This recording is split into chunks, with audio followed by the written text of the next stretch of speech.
Halo Putri, di sini Vega Tech System Media. Di samping saya ini sudah ada satu casing dari Galax dengan seri Revolution 05. Casing baru dari Galax. Di bagian depannya sudah memakai mesh. Kemudian di atas sudah dilengkapi dengan dust filter dan juga ada dust filter di bagian bawah di dekat power supply. Casing ini dilengkapi dengan 4 fan rainbow RGB, 3 di depan, 1 di belakang, dan ada fitur menarik. Sudah support vertical GPU. Tapi untuk racer teman-teman bisa membeli sendiri karena tidak ada dalam paket penjualannya. Casing ini adalah bagian dari PC yang akan kami rakit dengan budget sebesar 10 juta rupiah. Part apa yang lainnya yang kami pakai? Ini dia, prosesor dari generasi ke-12 Intel Core i3 12100F. Mainboard kami pilih dari Biostar B660 seri B660 MXE Pro. Mainboard ini sudah dilengkapi dengan pendingin di bagian VRM. Jadi di bagian sini dan di bagian sini. Kemudian sudah 4 slot di memori. Ada tambahan 2 header ARGB 5V dan 1 header RGB 12V. Memori kami memilih dari Patriot Viper RGB. Sudah dilengkapi dengan pendingin pada bagian luarnya juga. Oke, kita lanjut ke storage. Storage kami memakai Dahua dengan seri E900. E900 ini dilengkapi dengan pendingin juga dan ada tambahan thermal pad cadangan sehingga bisa membantu proses pendinginan. Sudah, kemudian kita masuk ke VGA card. VGA card kami pilih dari Biostar RX 6600 dengan kapasitas 8 GB. Kenapa kami pilih ini? Harganya sudah turun dan juga dilengkapi dengan dual fan dan sudah ada backplate-nya. Jadi pendinginan bisa lebih maksimal. Kemudian kita pindah ke power supply. Power supply kami memilih dari Be Quiet 500 watt 80 plus bronze. Kami memilih ini mengapa? Kami mengikuti referensi yang disarankan oleh AMD sendiri adalah minimum daya dibutuhkan untuk RX 6600 adalah sebesar 500 watt. Oke, tambahan terakhir,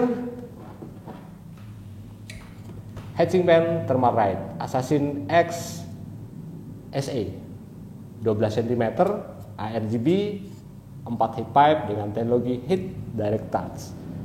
Kenapa kami ganti ini? Yuk kita akan cek di video-video berikutnya. Yuk langsung kita rakit, gas!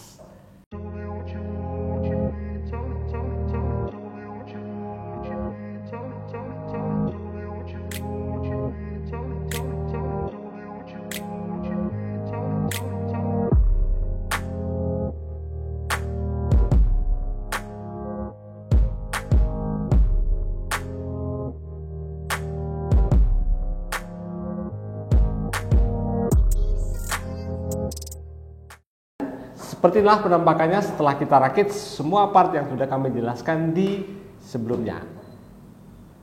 Oke, pengetesan yang kami akan lakukan pertama kali adalah kita akan mengetahui berapa daya yang dibutuhkan komputer ini dari dihidupkan sampai masuk ke desktop, idle di operating system. Kita akan cek berapa daya yang terukur.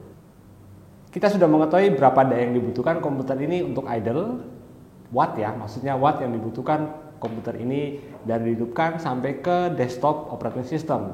Dayanya sudah terukur adalah sekitar 61 sampai 62 watt. Berikut kita akan mengetahui juga, kita akan mencoba melakukan pengetesan untuk mengetahui daya maksimal dari PC ini, berapa daya yang dibutuhkan untuk menjalankan beberapa aplikasi pengetesan yang kami siapkan. Pertama kita akan menjalankan software benchmark 3D Mark, Cinebench R23. Di sini akan simultan juga untuk mengetahui suhu maksimal dari prosesor yang kita pakai ini dengan menggunakan heatsink fan standar dari Intel. Kemudian kita akan melanjutkan dengan beberapa tes lainnya.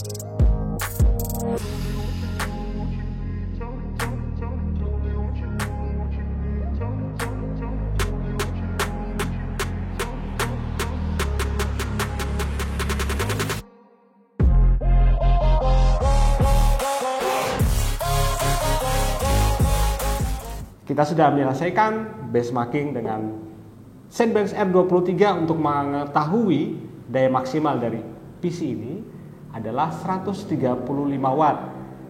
Average di 135 sampai dengan 137 watt ya. Kita memakai power meter atau watt meter untuk mengetahui daya maksimal dari PC ini. Informasi suhu ruangan di sini adalah 25 derajat. Ruangan berpendingin AC, dan juga di sini kita mengetahui berapa ternyata suhu maksimal dari prosesor ini. Ternyata ada di 83 derajat Celcius. Kita akan langsung ganti dengan heatsink fan Thermalright untuk juga mengetahui berapa suhu prosesor maksimal setelah diganti.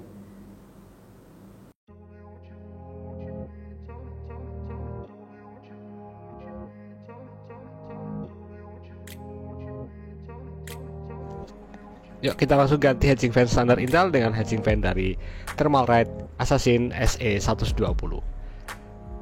Kemudian akan kita lanjutkan langsung dengan pengujian seperti sebelumnya kita pengujian dengan Zenbench R23 pada heatsink fan standar dari Intel.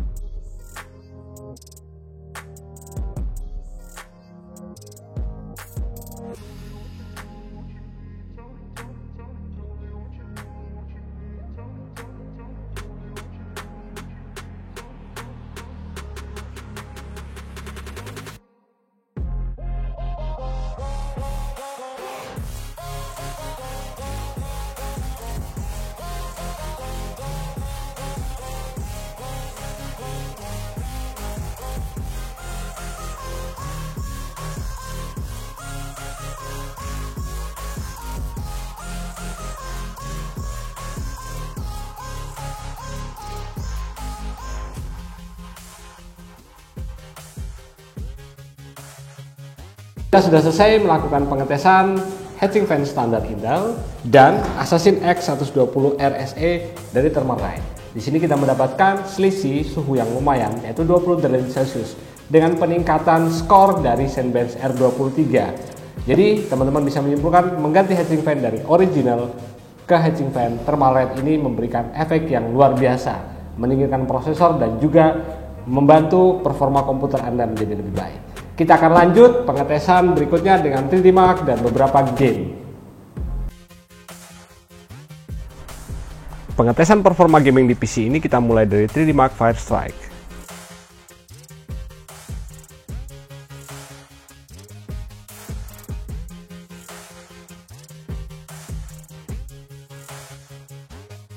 Kita mendapatkan hasil 17893, graphic score di 21360, physics score 17060, combine score 8347. 3D Mark Firestrike juga memberikan estimasi performa gaming dari PC ini di beberapa game. Kami sajikan 3 game: Battlefield 5 di resolusi 1080p sebesar 90 plus fps, kemudian Apex Legends di resolusi yang sama 1080p Ultra sebesar 120 plus fps, dan terakhir ada di GTA 5 sebesar 70 plus fps. Clock speed maksimal prosesor tercatat 42893.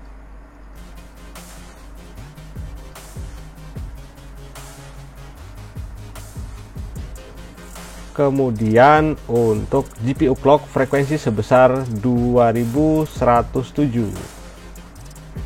Di sini juga tersaji data temperatur prosesor sebesar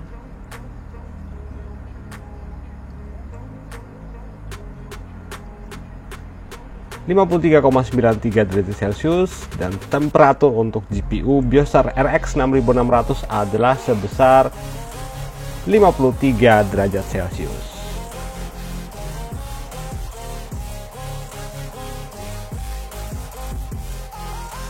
Pengetesan selanjutnya kita masuk ke 3D Mark Time Spy.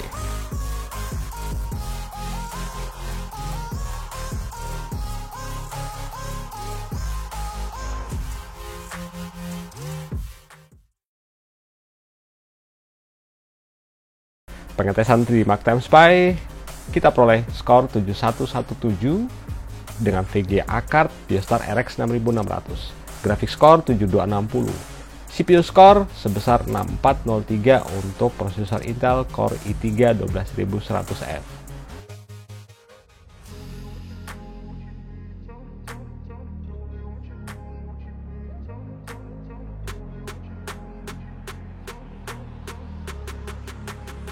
Kami sertakan juga estimasi game perform yang diberikan oleh 3D Mark. Pertama adalah game Battlefield 5 di resolusi 1440p Ultra, kita mendapatkan 70 plus FPS. Kemudian berikut Apex Legends, kita mendapatkan 85 plus FPS. Dan terakhir adalah GTA 5 di resolusi yang sama sebesar 45 plus FPS. Di sini juga tersaji data untuk clock prosesor. Clock prosesor 4289,51. Kemudian untuk GPU frekuensi di 2036. Untuk temperatur GPU tercatat tertinggi ada di 53 derajat Celcius. Untuk prosesor tercatat di 55 derajat Celcius. Pengetesan berikut adalah pengetesan performa storage dari Dahua E925-6GB NVMe. Pengetesan di sini adalah pengetesan performa gaming memakai NVMe ini. Pertama adalah load Battlefield 5, load Call of Duty Black Ops 4, load Overwatch, record game, install game, save game, dan terakhir adalah move game. Kita memperoleh skor 1667 dari hasil pengetesan ini. Dengan hasil yang kita dapatkan adalah untuk load Battlefield 5, bandwidth-nya sebesar 498,19 megabit per second. Load Call of Duty Black Ops 4, 464,95. Load Overwatch 290,12, record game 155,83, install game 183,17, save game 212,01, dan terakhir adalah move game 2470,07 dengan average adalah 294,29 megabit per second. Untuk pengetesan ini, suhu rata-rata dari storage Dahua E900 NVMe ini adalah di kisaran 36 sampai dengan 38 derajat Celcius. Untuk pengetesan performa real gaming dari game Shadow of Tomb Raider, kita mendapatkan average untuk CPU game 155, CPU render 210, dan untuk GPU 115. Kita lanjut di pengetesan game yang selanjutnya.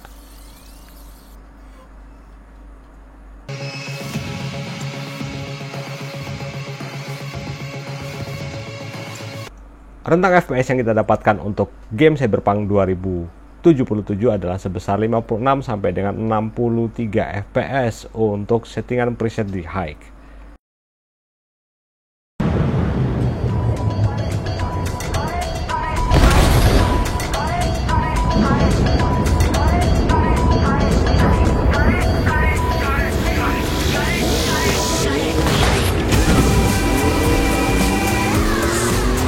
¡Bienvenidos a México! Untuk pengetesan terakhir dari Real Gaming Performa, kami menyertakan game Forza Horizon 5 dengan preset atau settingan yang kami tampilkan di layar. Average kita mendapatkan 130 FPS untuk memainkan game ini dengan nyaman.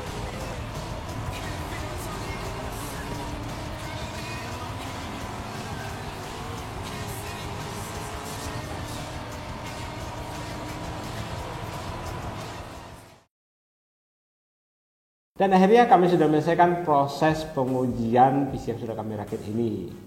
Semoga membantu untuk teman-teman yang lagi pengen rakit PC di budget 10 juta rupiah. Terima kasih sudah menonton. Jangan lupa subscribe, like, dan komen. Saya Hutri, Vega Tech System Media. Bye-bye.